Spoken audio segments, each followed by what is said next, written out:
Today I want to share with you my top 5 fish keeping uses for these plastic shoebox totes. Don't go anywhere. What is up, YouTube and all my fish keeping friends? How is everybody doing out there in fish tank land? I'm sure you guys have seen these at Kmart, Walmart, Home Depot.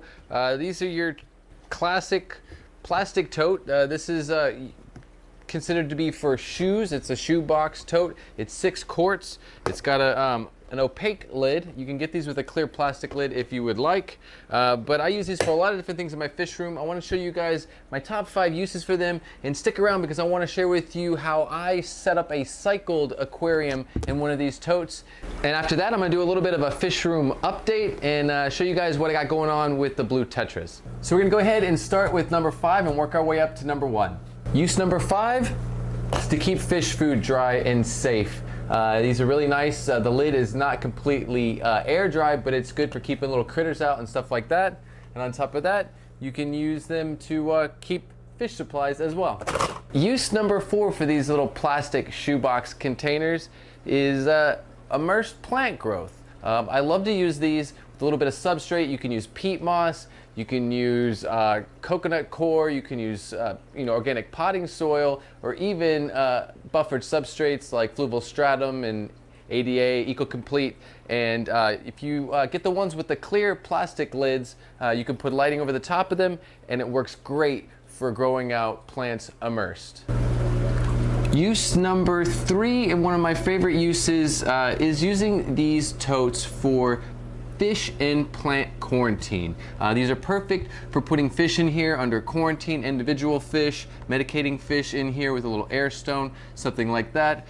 This is also great for quarantining new plants. You can put them in here and treat them with whether or not you're going to treat them with salt or hydrogen peroxide, depending on what species it is. And you can quarantine your plants in here for a week or 2 or a month, or however you want to. I really do like using these totes to quarantine plants and fish. Now remember, you can always get these totes in larger sizes for larger fish or larger plants. Use number 2 for these plastic shoebox totes is for spawning, or for letting guppies release their fry. You could definitely just put a spawning mop in here and put a trio of fish or something like that for a couple of days to have them spawn. You could put guppies in here, like a female guppy in here to that's pregnant and ready to drop her fry, and she can drop all her fry. You can use this for other live bears for that. Or you could just take like a trio of guppies and put them in here for a little bit of a breeding project, and give them a week or 2 together and then remove them. Okay, now we have my number 1 use for these tubs, and that is to use them as a fully cycled aquarium. Now with proper care and maintenance, you can most definitely take a plastic tote like these back here and get them to cycle and maintain a balance of their own with proper water changes and not overfeeding your fish. Now it is super easy to set up one of these tubs. As you see behind me, I have 4 totes that are already set up. I filmed that, lost that footage. I think I filmed it in 4K and actually deleted it. So I just took a little bit of substrate and put it at the bottom. I used fluval substrate, fluval stratum. In this case, you could use ADA if you wanted to. You could use Eco-Complete, whatever you want, your own blend. You could even just use sand. It all works as a form of beneficial bacteria. It's the surface area for these beneficial bacteria to live on. So a little bit of substrate is very important, but it's very simple. I used a little bit of fluval stratum substrate at the bottom, just about 1.5 cups.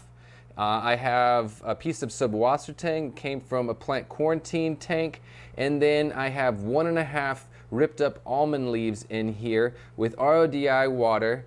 So the TDS right now that I checked, it was about 34 parts per million, which that's probably just suspended solids and whatnot from the fluval stratum, and with tannins from the leaves maybe. But these are going to get cycled for about a week or so before I actually add any fish to these totes. So before I add fish to this, I'm definitely going to do a tiny little bit of a water change, and I'm going to add some more water as well and raise this up to about 3/4 of the way full instead of halfway. But you don't want to overdo it because you really can blow out the sides on these tubs. And you really don't want to stack these more than maybe 3 high. I'm not going any higher than 2 right now. Now please keep in mind that I can get away with doing it like this because of where I live. I heat my whole apartment. Actually, I chill my apartment because I live in the Caribbean. Even though we're in the middle of December, I have to run the AC pretty much 24 hours a day. So these totes stay at about 75 to 76 degrees at the highest, to be completely honest. They're maintained by the room temperature, so I do not have to have a heater in here.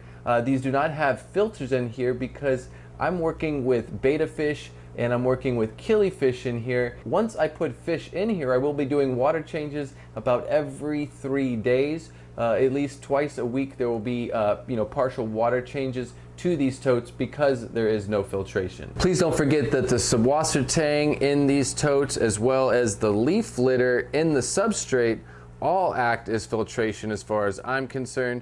The leaf litter and the substrate are surface area for beneficial bacteria to grow and to help create a balance, and the subwasser tang is going to help soak up some of the nitrates and the nitrites. So that should work out pretty well, especially, like I said, for species like betta fish or killifish, labyrinth breathers, because you have a little bit of humid airspace up here. They can't jump out. It's totally safe, and they're stackable as well. Those are my top 5 uses for these plastic shoebox containers. Now let me go ahead and give you guys a quick update and walkthrough of everything I got going on in the fish room, and we'll check out these nano blue tetras and I'll show you what is new with those guys. Okay, so of course I got the grow tubs in the corner. We have some leucistic fry, they're doing well. We have a whole bunch of wild guppies in here, locally collected wild guppies, wild type guppies, maybe endlers, I don't know. We need to do some DNA on that. So they're happy. I have the Asian watergrass, which is doing really, really well. The little styrofoam garden flower bed thing is a failure so far, but we'll figure out what we can grow in there. I have a little bit of duckweed going on in here, but it's nothing too crazy, nothing I can't keep cleaned up and under control, but I'm loving that Asian watergrass. I totally have to do the black water scape here. Got to rescape and re-leaf litter, rebotanicalize this 55 here, and get some I really need to get some spawning mops in there for those tetras for sure. Now this one, I don't even want to look at it. It's got cyanobacteria, it's got algae and all kinds of stuff. This is totally getting done. We've already talked about this, and it's very, very soon. We're going to rescape this. I think I'm going to totally take the HOB off the back, and we're going to try to control the lighting down to a certain amount of hours. And I'm just going to go right from the beginning. I'm going to go completely natural, no air, no filtration, just some really expensive lighting that's heavily controlled, and maybe a lot of fertilizers, and just go for plants in that while I'm still here before I have to give away or sell this 29-gallon bow face tank. So we got the rack going on. Elliot is doing good up at the top. The mud eel, the Asian mud eel, and then we have one killifish. Now these killifish here, this male killifish is going to make his way into one of those plastic totes. Unfortunately, I'm sorry, but that's where his new home is going to be, because this is going to be home for some other projects, a little bit of a science experiment that I've got coming for you guys. So he's going to go into one of those shoe boxes, and he's going to be quite happy in there. Actually, it's going to be more water than he has in here right now. And he's going to prefer the darker space, actually. He doesn't really, in nature, he wouldn't have this much light for this much time of the day. This tank here is totally offline as well. It's just lights. There's no filtration, nothing going on in there right now. I'm going to do a little bit of a water change, but it's looking a little scary. A couple of things are looking scary. This tank's looking a little scary down here. I got some string algae I got to deal with. It's my plant quarantine tank, and that's why you got a plant quarantine tank, to catch stuff like that. So I got to deal with that string algae though, and get it handled and not pass it on to any other tanks. This is still my baby. I love my aquascape tank here. Plants are looking good. Everybody's happy in here. Leucistic guppies going on here. This is a cross between the micro-riff guppy, the sunset micro-riff, and a black bar endler. And those are really nice. I'm loving those guys. I put all of my bucephalandras inside of my paludarium, and they are really happy in here. Really happy in here. All my bucephalandras, all the different species I have are taken off.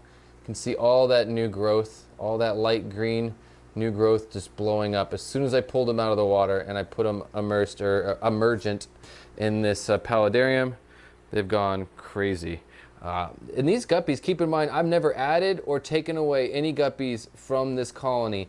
They've been in here for 3 years and survived on their own and maintained themselves. Those are locally caught wild guppies from St. John here. But it's just really interesting to see, how they handle all by themselves without me taking any away or adding any fresh blood or anything like that. Okay, so the living room is doing good. Okay, just wanted to make my way into the kitchen. There's all kinds of stuff going on here. Some messes to clean up, but I really just want to show you guys the blue Tetras. I got the lights still on over here, and they're making really bad reflections. But I have a group in here of 3 males, 3 females, and they're super happy in here. They're really starting to like spar with each other, the males and the females. I'm looking forward to seeing some fry in here in the next week and a half, no less. Crossing my fingers.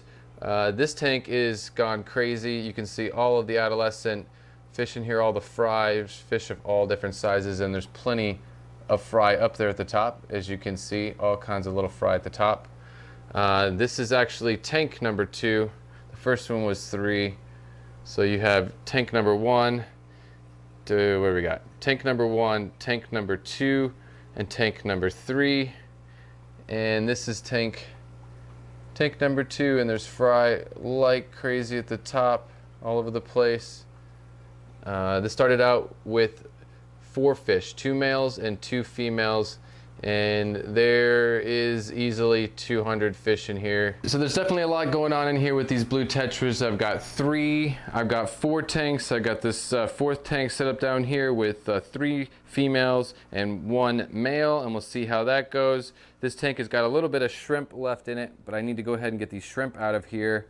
And this tank is getting completely cleaned out and scaped like that, and this will be a fry grow out tank for blue Tetras. So altogether that's going to be 3, 4, 5 tanks of Tetras, but there's really nobody else that I know of that's working with this fish right now, and I just feel like it's kind of important that I create a bunch of these fish that I can share with other people and do some experiments, write some data, and learn some things about these fish. Well, I hope you guys enjoyed this video on just what I use these plastic totes for. Please let me know in the comments below what you think about these totes and what you use them for. Thank you to all of you that like, comment, and share my content. It means so much to me. And remember guys, keep your tanks clean, your fish fed, and have fun.